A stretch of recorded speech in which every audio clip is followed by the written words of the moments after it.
What's up, sunshine? Rise up. I'm Coy Wire. This is CNN10, the best 10 minutes in news because of you. Got to meet some of you this weekend. All my new friends at Youth Villages Inner Harbor in Douglasville, Georgia. I see you, Mr. Wilbur and Mr. Blue. All right, let's get you your headlines. Starting in Grand Canyon National Park, where flash flooding prompted the rescues of more than 100 people. Monsoon storms turned waterways into raging rivers of dangerous debris, endangering hikers, tourists, and tribes in the area. Search and rescue operations began after local authorities shut down the area to tourists. Arizona's National Guard used a Black Hawk helicopter to evacuate 104 tourists and tribal members from a canyon on the lands of the Havasupai tribe. Sadly, the body of a missing hiker was recovered along the Colorado River over the weekend. The Park Service and the Coconino County Medical Examiner are conducting an investigation. CNN meteorologists say no rain is in the forecast in the area in the coming days. And you may have spotted in a city near you security robots that are patrolling communities and buildings from New York to Hawaii. These oblong bots are using a suite of sensors to help out human security guards in their duties. Experts and manufacturers say their strength lies in their advanced technologies working alongside security officials. But they've also sparked concerns about privacy issues and potential job losses for humans in the security field. Critics are also raising questions about their effectiveness in keeping the public safe. Right now, there is a lack of public data to prove just how effective these robots are, so we'll still have yet to see whether they can be a reliable security solution. Next, in Princeton, New Jersey, a high school reunion unlike any other. A group of former students, athletes, and coaches from Princeton High School have been rallying together over the last 16 months.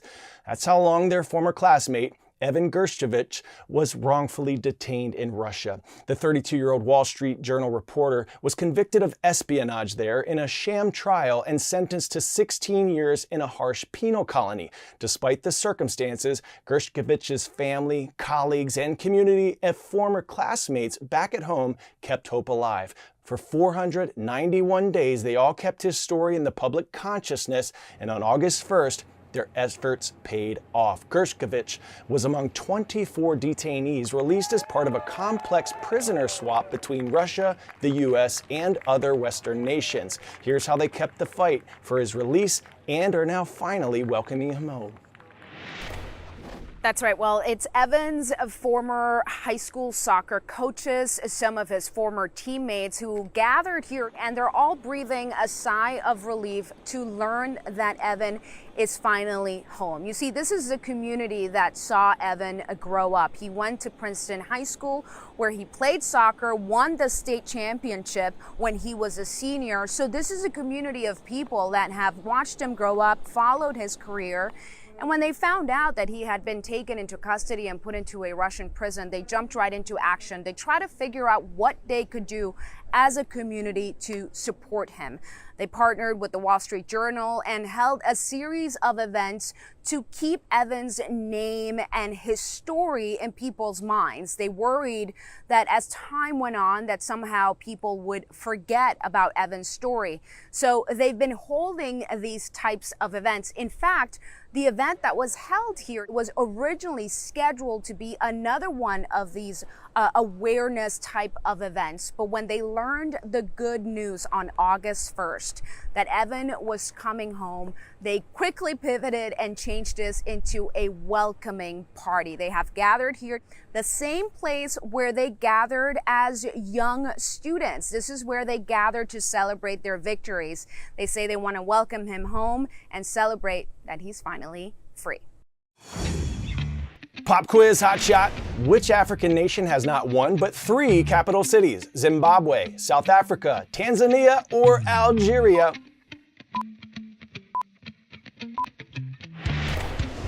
South Africa has an executive, legislative, and judicial capital in Pretoria, Cape Town, and Bloemfontein, respectively. South Africa's biodiversity is unmatched. It's known for being home to the largest land mammals, the African elephant and rhinos, and it's also home to marine life like great white sharks, penguins, and fur seals. Wildlife teams in Cape Town have come up with a clever way to protect the endangered seals from challenges they face from their contact with humans and plastic waste, all while showing them off to visitors. It's an early and quiet morning at one of South Africa's most visited tourist destinations, Cape Town's iconic V&A waterfront, which attracts around 24 million people annually. Situated in the oldest working harbour in the Southern Hemisphere, it's also a welcoming host to an entirely different breed of mammal. Over the past 20 years, we've had a population of wild Cape fur seals making use of our harbour, acting as an extension of our oceans, and to them, I really think they believe this to be their home.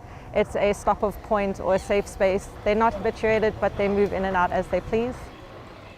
Aside from playing the part of waterfront attraction, they also play a vital role within the marine ecosystem.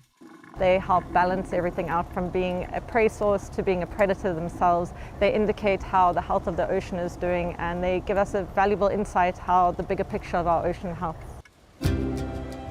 Once heavily hunted, Cape fur seals are now a protected species in South Africa, and it's estimated that around 2 million inhabit the coasts of southern Africa.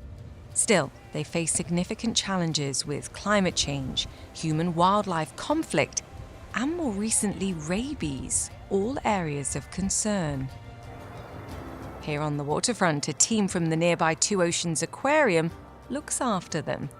The program that we run here, the Marine Wildlife Management Program, is unique. It's the first of its kind in the world, where we are essentially reducing conflict between humans and animals within the space of a working harbour/tourist destination. We are the buffer. But one of the most widespread and tangible threats facing these curious creatures is plastic pollution. We are out here on our second patrol of the day, looking for any seals that have plastic around the neck in the hope that we can actually get them disentangled this morning. Removing the plastic items, which is most often commercial fishing debris, can be a challenge, so they have to get creative. So we gave them the dedicated seal platform you're going to see behind me there with all the seals resting on it. The added benefit to the seal platform is that we've made the gaps between the wooden slats very wide, and for a very specific reason. We have around 100 seals a year that come into the waterfront with plastic entanglements, just like these, around their necks. But if they come and rest on our platform here with the wide slats, we get to climb into a wetsuit, swim below them, and disentangle them. And we use a very special tool for that. This is our cutter, and it is a hooked blade on the inside, very thin to fit through the wooden slats. And the idea is that we'll swim in a wetsuit underneath the platform. We poke this through the slat, hook it onto the entanglement, and give it a really good tug, and that'll snap it off the seal's neck. From the seal's point of view, he's resting in the sun. He'll feel a tug on his neck, he'll stand up, he'll bark at the seal next to him, and lie down again. He doesn't even know there was a human involved in removing this plastic off his neck. Brett Glasby says in 2023, they disentangled 124 seals at the V&A waterfront alone, a statistic that is increasing year after year.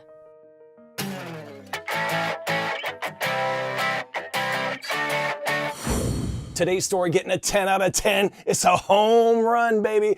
In a real-life sandlot in Kansas, complete with a dog on the other side of the fence, a group of neighborhood kids got the surprise of their lives when an MLB star asked if he could join their wiffle ball game. Kansas City Royals catcher Salvador Perez played a couple of innings with these young sluggers, and he even hit a home run. Absolutely epic. All right, superstars, today's shout out goes to Union Colony Preparatory School in Greeley, Colorado. Let them hear you howl, Timberwolves. We're keeping it moving this week and making it one to be proud of. There are going to be hurdles on your way to the finish line, but no matter what it is, just keep going. See you tomorrow, everyone. I'm Coy Wire, and we are CNN 10.